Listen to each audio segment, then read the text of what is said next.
અબડાસા તાલુકાના વરસર ગામે ખેતરમાં કામ કરતી મહિલા હલરના પટ્ટામાં આવી જતા ગંભીર ઈજાઓ થઈ હતી।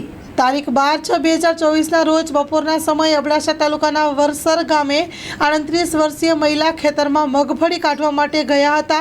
તે સમયે મગફળી કાઢવાનું મશીન હલરના પટ્ટામાં આવી જતા માથાના ભાગે ગંભીર ઈજાઓ પહોંચી છે અને આ બનાવની જાણ થતાં જ તેમણે પ્રથમ આજુબાજુ સારવાર માટે નજીકની સરકારી હોસ્પિટલ ખાતે લઈ ગયેલ હતા, પરંતુ વધુ સારવારની જરૂર હતા અને હાલત ગંભીર બનતા ભુજની જીકે જનરલ હોસ્પિટલ ખાતે દાખલ કરવામાં આવેલ છે અને આગળની કાર્યવાહી હાથ ધરવામાં આવી છે।